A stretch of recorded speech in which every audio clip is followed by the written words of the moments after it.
I have spent the last 2.5 years building a desert forest in the most isolated spot in the state of Texas. I have tried everything under the sun. I've done dirt bathtubs, I've done check dams, I've done big dams, I've done satropic agroforestry, I've done hugelkultur.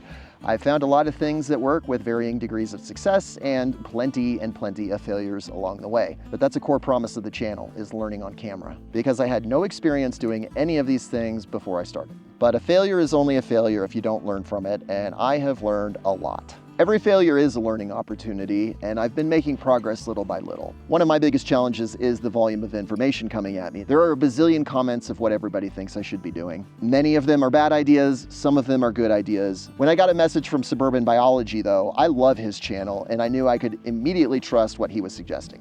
But the difference between viewer comments and Suburban Biology is that he didn't just have an idea, he took action. He has this amazing and very popular channel, and I knew immediately I would trust everything that he suggested because I know he has plenty of experience that relates to my efforts building this desert forest.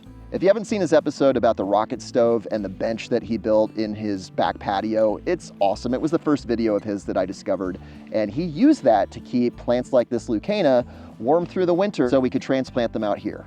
And after growing these for more than 6 months, he drove more than 500 miles to help me put these in the ground. Here's the thing, this episode isn't just about planting trees in the middle of the desert, it's about something much bigger. It's about how community forms. It's about how ideas spread. It's about how one person acting on their own can set events in motion that grow into something much bigger than themselves. Let me give you the quick tour. I mean, it's gonna take 2 seconds. Okay. So that's our, that still pile of poo. Yeah, exactly. Let me show you what we've done. And there's literally no moisture in this soil. So right. There are no plants here yet either, right? No. Okay. No, everything, all the work we've done so far is that. Ah, right. There it is. So this is the second one. Okay. Yeah, this is the second one. And I've already got a bazillion seeds down and the seed balls and the agave, so I just can't go digging in there. Yeah. And that was why I was thinking putting them on this terrace. Not a whole lot to see down there. There's like a couple of sprigs of sorghum popping up. It's kind of nice because it's not supposed to be a perennial. And then some of the Palo Verde is starting to wake up from the winter whatever. Okay, so that's the ECB in action, and that has hydrogel in these furrows up to that point, and that stake needs to get redriven, but this is like my first experiment area. Okay. So from here to the other side of the prickly pear, I put 10 gallons of water for where the trees are going to go, and then in hydrogels, and then these other furrows are intended to be with native seeds and maybe some sorghum. I got to make that plan and finalize it because the seeds need to go in the ground pretty much now. Okay. So we're going to have irrigation line running just on the other side of the cactus all the way to where this mulch row stops. Basically, like these are intended to be tree spots. How much of a slope is this? This is sloped, right? I'm not just seeing that. I always. This is laser level. You're kidding? Yeah. That's crazy, man. Yeah. That's nuts. I've had that before. It's like, it's hard to really get an intuitive sense of level when everything else around you is kind of shifting. I can't complain. Looking around, you know, it's like a beautiful version of Mercury, but. That's a great way to put it. Well, I'll show you the bottom terrace just so you can see it, and then we can go grab some trees and cool, let's do dig. Nope, that's going. Yeah, unfortunately, I think so. But I'll bet you, let's pan down. This is the optimism here. Yeah. I'm thinking if you get way down on that bottom part, right down way at the bottom, that last color change. Yeah. Yeah, there. Okay. There we go. That's green. So. That'll come back from the base. So I grew roots last year. The look of relief. That is some look of pure relief. I can't handle that big of a setback. Oh man.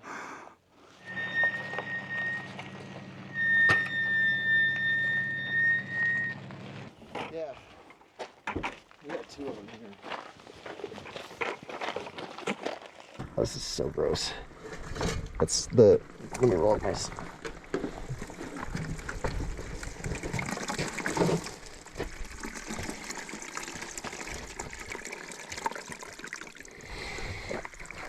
Ta-da! 5 gallons of gel. That's so slimy. Ugh.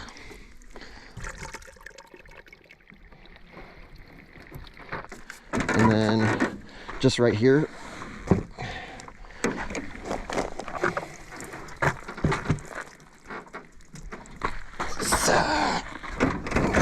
whoops.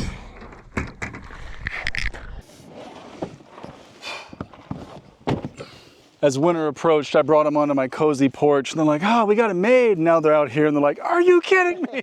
Like, What have you done to me? So, is this an elm? yep.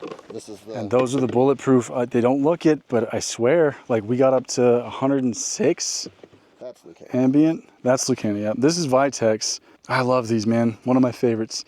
The bees love them too. Nice. These are coated in bees when it's that season, so. And they smell nice. Added bonus. Sweet.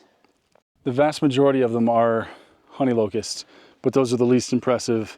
Looks like I scammed you plant, but they're alive. They're green, they bend. If you scrape them, they're green inside. They're super underwhelming. Well, for free 50, it's gonna be hard for me to complain. Whatever you just passed me smelled really good. Yeah, that's probably the vitex. It's got a very herbal smell to the leaves. Everyone thinks it looks like marijuana when it's young. Oh, really? I get that a lot. I've propagated this a number of times and had some people come over and they're like, I see what you're up to, buddy. I'm like, I promise it's not weed. San Antonio Kush. Yeah. It's a cool spring morning and I'm delighted to be wearing as much Bombas as I possibly can. Bombas is my longest running sponsor and it's because I love their stuff. Everything is extremely well thought out, and although I own a lot of their cotton socks as well, it's their wool products that you'll never hear me stop talking about. I'm wearing the merino wool shirt. This is 50% merino wool, and it is the softest wool you're ever going to have on your body. It feels incredible, but for me, the reason I wear it is that big bright ball of fire in the sky. I mean, it's a desert, obviously it gets hot. It's really the UV coming off the sun that makes everything so brutal. There's just something about wool and the breathability that when I'm wearing a merino wool shirt and I have merino wool socks, I don't burn up so bad. It's a superior product. It's not just temperature control, it's UV control, and wool is the best way I've discovered to do that. But it also works great in the heat and the cold. It is my favorite product to wear. I don't know how else to put it. And I know I can trust Bombas to put extreme thought into every little detail. It's the little things, like the little yellow thing on the back of the shirt that lets it slide over the hanger.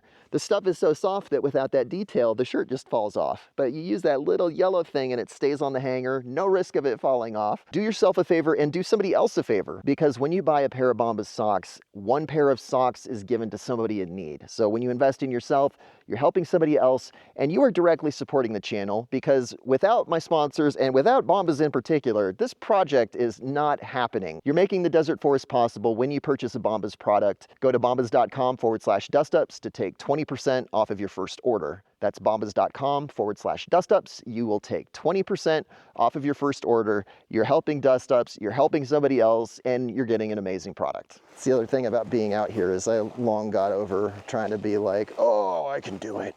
Like, whatever. It's a marathon. It is a marathon. Wrench the stake.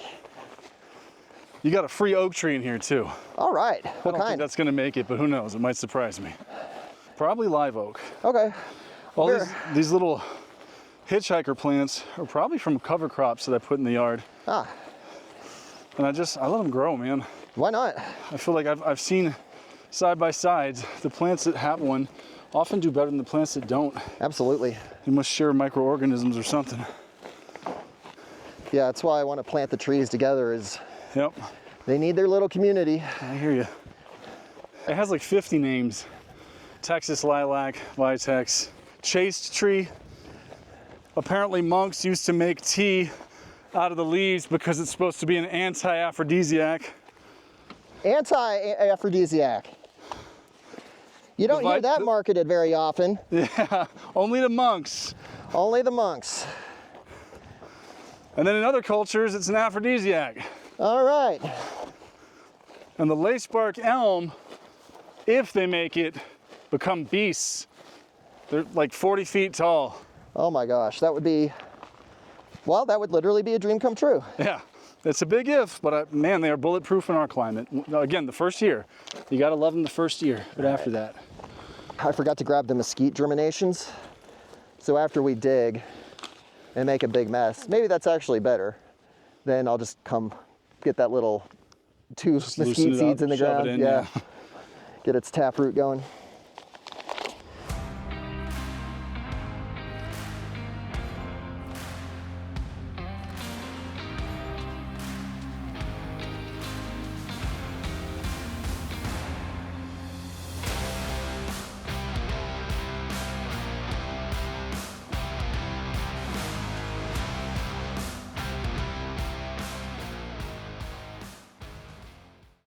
I love being out here. Like, I never wake up and think, oh man, I wish I had something to work on. Yeah. In the suburbs, I'm so lost. Like, I just don't know what to do with myself half the time. If these leucaena survive, just one will make 100 seeds at least. If you get 2 or 3, like, you're in business. You got to scarify them pretty harsh, like sandpaper. I get a belt sander out, a pair of pliers, and just get an assembly line going. But yeah, but once you scarify them, I think I hit them with hot water, not quite boiling, let them soak overnight and plant them the next day. And I've had really good results. You know, in pots, none of them don't grow. You'll have tons of nurse plants, and you'll see, I mean, if they survive, they'll die back from the freeze and they'll come back multi-trunked, and they kind of widen out a bit. The root structure widens out, so every year they're a little bit wider and shadier. So it's like they're really good at that.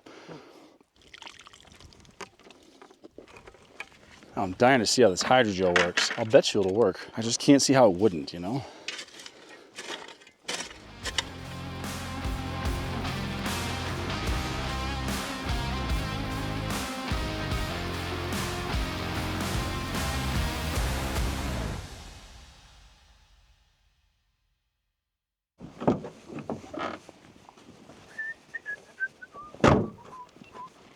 I don't know exactly how many seeds I'm going to use. This is only 600 square feet, and this is 8 pounds per acre. So a tenth of this bag is all that's required for this little spot. And then I'm putting sorghum in every spot.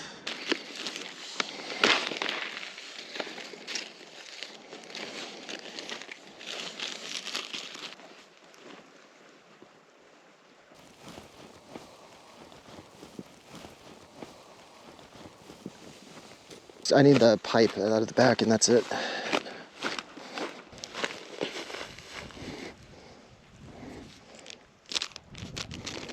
Thank you to whoever suggested this. It's obviously much easier with both bending over constantly and obviously the seeds are not wet, so it makes it so much easier.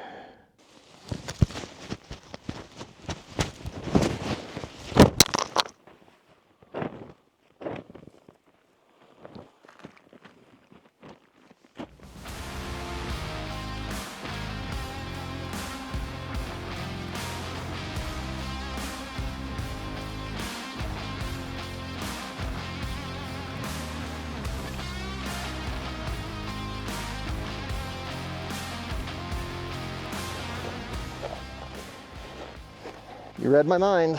That was the piece I was going to use on the dead side, just to use it as a hold. I was about to start punching holes, and then I thought, you know what, he might need to move the hose. That would be stupid. I was hoping you would think that.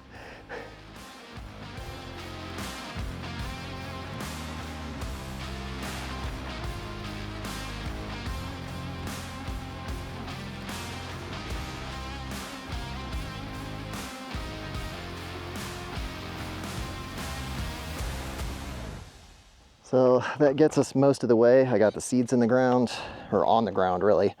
But what we need to do is make sure that these emitters are working properly before we cover them up. So we'll wait an hour or two just for the sun to not be quite so high. Run just a little bit of irrigation, make sure that we don't have any leaks, and then we can cover the good emitters with hay. That'll keep the irrigation line out of the sun, help that hydrogel, help prevent it from decomposing. Keeps the water in the soil longer, and then hopefully in 10 days we'll see some germinations, but I probably won't see anything above ground for about a month, which will be when I come back in April.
No water yet.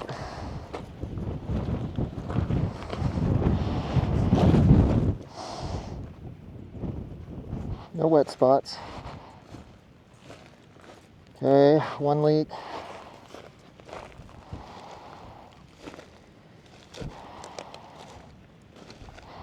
So I'm gonna shut it off, come fix that one leak, and I think it looks small enough I can probably get away with putting an emitter in it.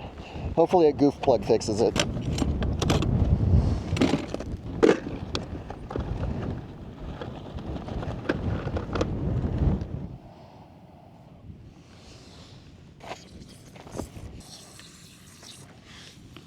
Nope, that's too big.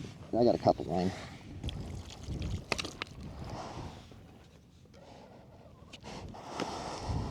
Let's go make sure it works one more time. We'll check that that hose doesn't pop off, and we'll make sure that connector stays in place. And if that's all good, hay on top.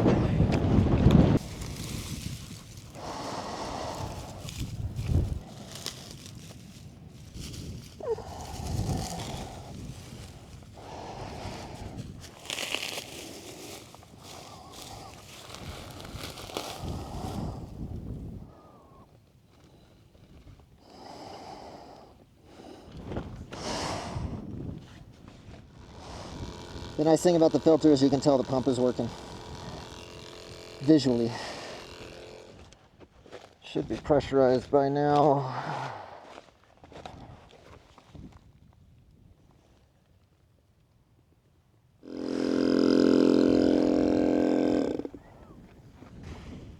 It took me a little longer than I would have liked to realize I needed to prime the pump. So I siphoned the line just to get some water in there. And now I'm gonna flush that filter because it did have some algae growth.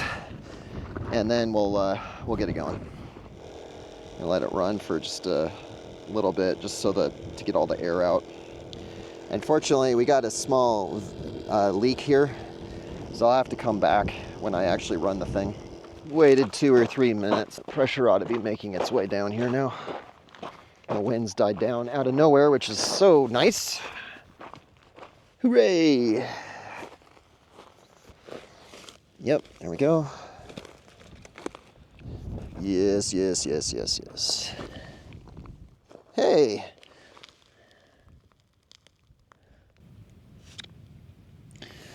Here comes the Air Force. See if I can see it.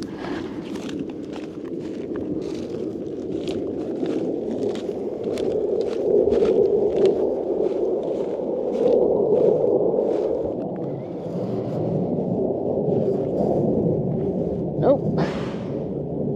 Visibility's so bad you can't even see giant military jets flying past. Anyway, I can feel confident about all the lines. I'm clearly not too good with pump. It's just, it needs to be, I gotta fix all these leaks. But anyway, I'll work on the hay. That's cool about the beetle. Just a sky so wide and empty, it can swallow up your fear. A man alone out in the desert, where the sun can turn you blind, taking rock and dust and nothing, and turning it to something fine. He's taming the dust, staking his claim, wrestling the wind, calling the rain. Failure is only a failure if you don't learn from it, and I have learned a lot. We drove all the way up here so you could stammer and look at your phone. I'm glad I brought you up here to troll me.